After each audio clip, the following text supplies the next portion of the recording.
Hello, నేను CS రావు. ఒక పంచాయతీ కార్యదర్శి దగ్గర 85 కోట్లు ఉన్నాయి ఏసీబీ రైడ్ చేస్తే. దీన్ని బట్టి మనకేమర్థం అవుతుంది? ప్రభుత్వ ఉద్యోగులు సంపద ఎలా ఉంది అనేదానికి ఈ ఒక్క రైడ్ని మనం తీసుకోవచ్చు. అందుకే ఏసీబీ వాళ్ళు కనుక రైడ్ చేస్తే ప్రభుత్వ ఉద్యోగుల్లో 90% దొరుకుతారు. అసలు అవినీతి చేయకుండా, లంచం ఇవ్వకుండా పనిచేసేటువంటి అధికారులు చాలా తక్కువ ఉంటారు. ఇలాంటి పరిస్థితి ఉంటే ప్రభుత్వ యంత్రాంగంలో వాళ్ళేమో పిఆర్సీ కావాలంటారు. ఎప్పటికప్పుడు పిఆర్సీ వేయాలి, జీతాలు పెంచుకోవాలి. ఇదే వాళ్ళ యావంతా ఇదే. వాళ్ళ హక్కు అంటారు దాన్ని, పిఆర్సీ వేయాలని చెప్పి. అప్పుడు జగన్మోహన్ రెడ్డి గారు పిఆర్సీ వేయటానికి సిద్ధమయ్యారు, దాన్ని ఇంప్లిమెంట్ చేయాలి. ఇప్పుడు చంద్రబాబు నాయుడు గారు ఇంప్లిమెంట్ చేయాలి దాన్ని. ఇదే వాళ్ళ మొత్తం డిమాండ్, వాళ్ళ కోరిక అంతా ఇదే ప్రభుత్వ ఉద్యోగులది. ఎక్కువ మంది సమాజం గురించి ఆలోచించరు. వాళ్ళ స్వార్థం. లక్షల రూపాయల జీతాలు తీసుకుంటున్నారు. యావరేజ్న 70,000 రూపాయల జీతం తీసుకుంటున్నారండి. అసలు ఎక్కడ దాకా ఎందుకు, నాకు తెలిసినటువంటి ఒక హిందీ పండిట్టు, మీరు ఆశ్చర్యపోతారు, 1,70,000 రూపాయలు ఆవిడ పెన్షన్ కింద తీసుకుంటున్నారు. పెన్షన్ కింద 1,70,000 రూపాయలు దాదాపుగా తీసుకుంటున్నారు ఆవిడ. అంటే ఆవిడ శాలరీ ఎంత రిటైర్ అయ్యేనాటికి? అసలు ఇది నా ఆశ్చర్యం వేస్తుంది నాకు. ఆవిడ చెప్తుంటే, గుంటూరు ఆవిడది, హిందీ పండిట్టు, నాకు తెలిసిన ఆవిడ మామూలుగా మాట్లాడుతూ, రిటైర్ అయిపోయానండి, ఇంకా నాకు హ్యాపీ అది ఎంతంటే, మరి రిటైర్ అయితే బెనిఫిట్స్ అన్ని తీసుకున్నారంటే బెనిఫిట్స్ అన్నీ వచ్చాయి, నాకు రిటైర్మెంట్ పెన్షనే వస్తుంది 1,70,000 దాకా అన్నీ కలిపి అని చెప్పి ఆవిడ చెప్తున్నారు. ఇక ఇంకొక అతను నాకు ఫోన్ చేశారు. అతను కూడా చాలా కీలకమైనటువంటి పోస్ట్లో ఉన్నాయనే. ఆయన చెప్తున్నాడు, తనకు తెలిసినటువంటి ఒక లైన్మెన్కి పెన్షన్ రిటైర్ అయిన తర్వాత 70,000 వస్తుందంట. రిటైర్ అయిన తర్వాత ఒక లైన్మెన్కి. మరి ఇలాంటి సిచ్యువేషన్లో ప్రభుత్వాలను ఎవరు కాపాడుతాడు? ప్రభుత్వాలు రెవెన్యూ ఎంత వచ్చినప్పటికీ కూడా ప్రభుత్వ ఉద్యోగులకి జీతభత్యాలకు సరిపోతుంది. ₹99 జీతభత్యాలు సరిపోతుందని చెప్పి ఆర్థిక మంత్రి పయ్యావుల కేసు అసెంబ్లీ వేదికగా చెప్పారు ఆయన. మరి ఏ రోజైనా రాష్ట్ర ఆర్థిక పరిస్థితి కానీ, రాష్ట్ర ప్రజల యొక్క స్థితిగతులు కానీ, ఆర్థిక పరిస్థితులు కానీ గమనించారా? లేదు. కరప్షన్ మాత్రం విపరీతంగా పెరిగిపోతుంది. కరప్షన్ అనేది అసలు అది ఒక వైరస్ లాగా అయిపోయింది. ఒక మాట అంటూ ఉంటారు చాలామంది, ఈ అవినీతి చేసేదానికన్నా అవినీతి చేసే వాళ్ళ గురించి మాత్రమే పర్టికులర్గా వ్యభిచారం చేయొచ్చు కదా అని చెప్పేసి చాలామంది అంటూ ఉంటారు. అంత దారుణ స్థితికి మాట్లాడుతూ ఉన్నారు పబ్లిక్. కొన్ని రోజులు పోతే ఖచ్చితంగా పబ్లిక్ ఈ అవినీతి చేసేటువంటి అధికారుల మీద రివోల్ట్ అవుతారు. ఖచ్చితంగా ఎమ్మడిబడి కొట్టేటువంటి పరిస్థితి కూడా రాకపోదు. ఎందుకంటే ఒకవైపు ఏమో కరప్షన్, ఇంకొక వైపు ఏమో జీతాలు కావాలంటారు. ఇప్పుడు పిఆర్సీ వేయాలి అంటారు. పిఆర్సీ వేస్తే ఇప్పుడు రాబోయే జనవరిలో సెంట్రల్ గవర్నమెంట్ పిఆర్సీ 8వ పిఆర్సీ వేస్తుంది. అది కనుక వేస్తే ఇప్పుడున్నటువంటి జీతాల్లో 40% పెరుగుతాయి అంట ఒక్కొక్కరికి. అంటే ఇప్పుడు 1,00,000 ఉండే వాళ్ళకి 1,40,000 అవుతుంది. ఆ రేంజ్లో మీరు ఊహించుకోండి ఎంతెంత జీతాలు అవుతాయో రేపు జనవరి తర్వాత. సెంట్రల్ గవర్నమెంట్ని కనుక అనుసరించి రాష్ట్ర ప్రభుత్వాలు కూడా పెంచితే. సరే, ఇదంతా ఎందుకు చెప్తున్నానంటే, ఇంత చేసి ప్రజలు కష్టపడి వాళ్ళు చెమట వచ్చి ట్యాక్సులు కట్టి, డైరెక్ట్గానే ఇండైరెక్ట్ ట్యాక్సులు కట్టేస్తే ఈ సంపద అంతా ఎక్కడ పోతుంది? జీతభత్యాలకు పోతుంది ఎంప్లాయీస్కి. వాళ్ళు ఉండేది ఎంత పర్సెంటేజ్? పబ్లిక్లో 3%. డైరెక్ట్గా ఇండైరెక్ట్గా తీసుకుంటే 5% ఉంటారు. అంటే మొత్తం కలిపి సుమారుగా 8 నుంచి 10 లక్షల మంది ఉన్నారండి ఎంప్లాయీస్ రాష్ట్రంలో, ఆంధ్రప్రదేశ్లో. మరి వాళ్ళు జీతభత్యాలకు సరిపోతుంది ఆంధ్రప్రదేశ్ ప్రజల రెవెన్యూ మొత్తం కూడా. పోనీ అలా అని చెప్పేసి వాళ్ళు ఏమన్నా పర్ఫెక్ట్గా ఉద్యోగం చేస్తున్నారంటే, తాజాగా పంచాయతీ కార్యదర్శి మీద ఏసీబీ రైడ్ చేస్తే 85 కోట్లు దొరికినాయి. కేజీల కొద్ది బంగారం, కేజీల కొద్ది వెండి, బెంగళూరులో విల్లాలు, లేకపోతే ఇంకో చోట స్థలాలు ఇవన్నీ దొరికాయని చెప్పి న్యూస్ వస్తుంది. అది నేను చదివి వినిపిస్తాను ఆ న్యూస్ని మీకు. ఎంప్లాయీస్ అందరూ చూడాలి దీన్ని. ఎవరైతే కరప్ట్ చేస్తున్నారో, కరప్షన్కి పాల్పడుతున్నారో వాళ్ళందరూ చూడాలి. వాళ్ళని వ్యభిచారాల కింద పోలుస్తున్నారు, అవినీతి చేసేటువంటి వాళ్ళని. సమాజంలో ఉండేటువంటి వాళ్ళు అనేక సందర్భాల్లో అలాంటి ఆరోపణలు చేశారు అనేక మంది. అయినప్పటికీ కూడా వాళ్ళ తీరులో మారట్లా. అవినీతి చేసేటువంటి వాళ్ళ తీరులో ఏమాత్రం మార్పు రావట్లా. ఇక్కడ చూడండి అసలు ఎంత దారుణం అంటే, ఇదిగోండి పంచాయతీ కార్యదర్శి ఆస్తులు 85 కోట్లు అంట. పంచాయతీ కార్యదర్శి అనేది ఒక చిన్న ఉద్యోగం. అది ఆయన 85 కోట్లు సంపాదించారు ఒక విలేజ్కి. పంచాయతీ కార్యదర్శి అంటే ఒక విలేజ్కి కార్యదర్శి. ఆయన ఆ విలేజ్లో ఉండే కార్యదర్శి ఇంత సంపాదించాడంటే మిగతా వాళ్ళ పరిస్థితి, కరప్ట్ చేసే వాళ్ళ పరిస్థితి ఏంటో చూడండి. లంచం తీసుకుంటూ పట్టుబడ్డ సస్పెండ్ అయిన చంద్రగిరి పంచాయతీ సెక్రటరీ మహేశ్వరయ్య. ఆదాయానికి మించి ఆస్తుల ఆరోపణపై ఆయన నివాసాల్లో ఏసీబీ దాడులు జరిగింది. భారీగా నగలు, స్థిరాస్తి రికార్డులు సీజు. చూడండి, గతంలో లంచం తీసుకుంటూ పట్టుబట్టి సస్పెండ్ అయిన పంచాయతీ కార్యదర్శి నివాసాలపై ఏసీబీ అధికారులు ఏకకాలంలో నిర్వహించిన దాడుల్లో కళ్ళు చెదిరే ఆస్తులు వివరాలు, నగదు బయటపడ్డాయి. అంటే గతంలో ఒకసారి ఏసీబీకి పట్టుబడ్డాడు, అయినా కానీ ఆయనకి సిగ్గులేదు. మరి దానిలో ఇట్లాంటి వాళ్ళని వ్యభిచారానికి ఏమంటాం?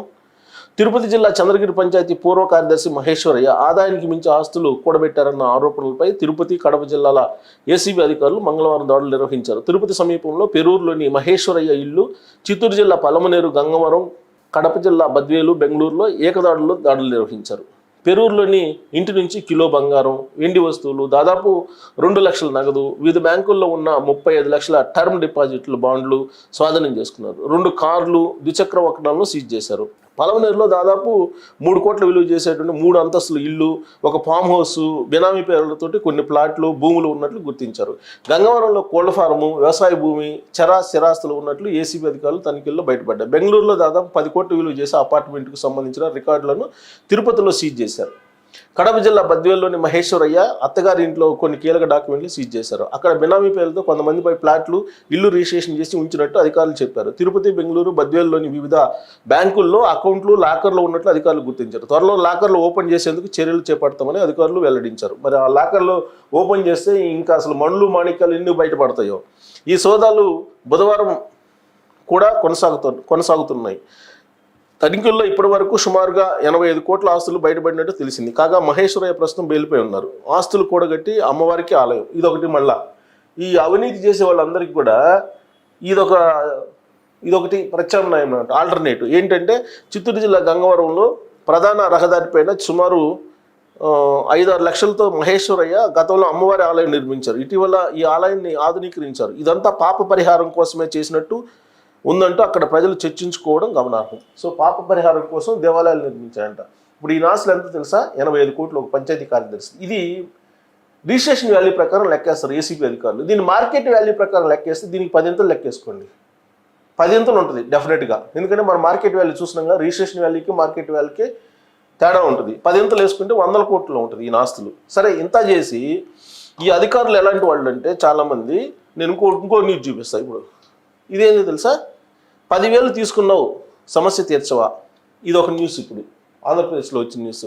గతంలో మనం అనంతపురం జిల్లాలో ఒక అతను మ్యుటేషన్ కోసం వెళ్తే ఆయనకు ఉండేటువంటి 60 సెంట్లు 50 సెంట్లకు లంచం ఆ ఎంఆర్ఓ తహసీల్దార్ అడిగితే ఇవ్వలేనటువంటి పరిస్థితుల్లో ఆత్మహత్య చేసుకుంటే అక్కడ ఉండేటువంటి మైనర్ కుమార్తె ఏడుస్తూ బోర్న వెలిపిస్తూ కనిపించినటువంటిది జస్ట్ ఒక 2 వారాల కింద చూసాం. ఇప్పుడు అలాంటి న్యూసే మనం మళ్ళీ ఇప్పుడు చూస్తున్నాం. ఇక్కడ చూడండి, ఎంఆర్ఓ నిలదీసిన మహిళ, విఆర్ఓలు 1,00,000 తీసుకున్నారంటే ఆత్మహత్యాయత్నం. నా భూమిని ఆన్లైన్ చేస్తానని 10,000 తీసుకున్నావు. మీ ఎంఆర్ఓలు 1,00,000 తినేశారు. పైగా కోరిక తీర్చమంటూ శారీరకంగా, మానసికంగా వేధిస్తున్నారు. సో శారీరకంగా, మానసికంగా కూడా వేధిస్తున్నారు. ఇలాంటి వాళ్ళని ఏమంటారు? ఇలాంటి వాళ్ళని ఏమనాలి? ఉద్యోగుల్ని. ఇలాంటి వాళ్ళని వ్యభిచారులు అనాలా? వ్యభిచారుల కన్నా దారుణం వీళ్ళు. ఇది ఎంఆర్ఓ కార్యాలయమేనా లేక అంటూ ఓ బాధితురాలు మంగళవారం కర్నూలు జిల్లా కోడమూరు తహసీల్దార్ కార్యాలయంలో ఆత్మహత్యాయత్నం చేసుకుంది.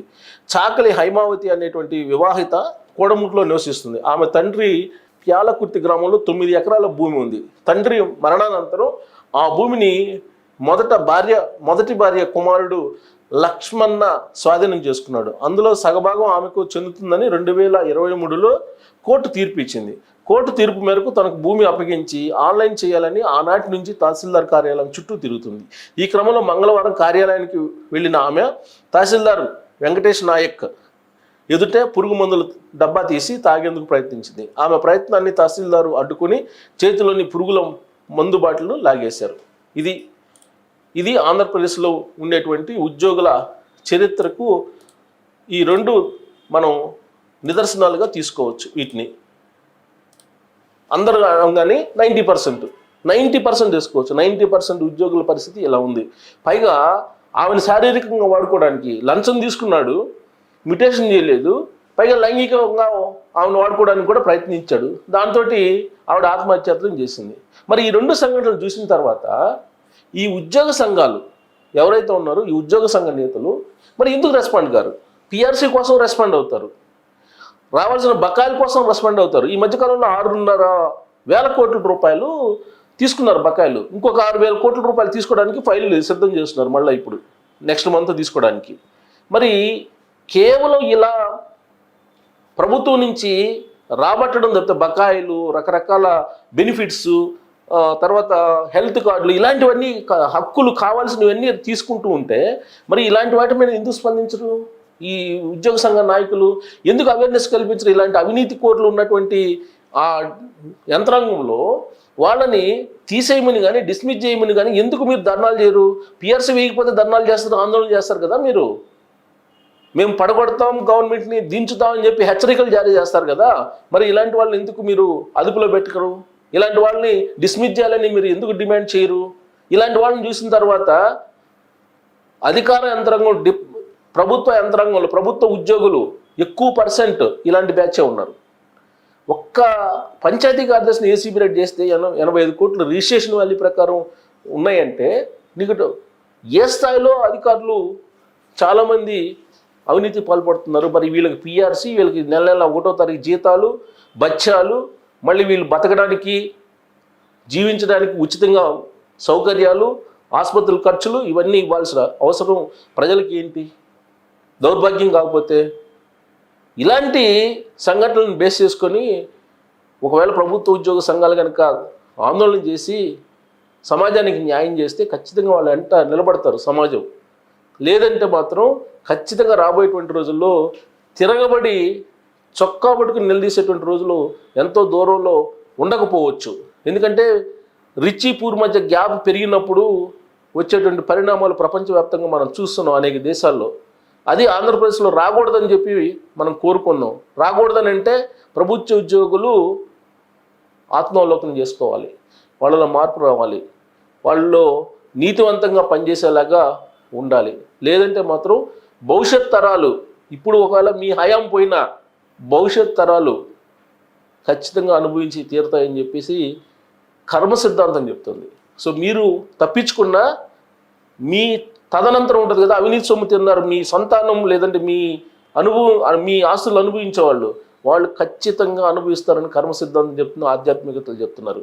కాబట్టి ఇప్పటికైనా మీరు ఆలోచించుకోండి.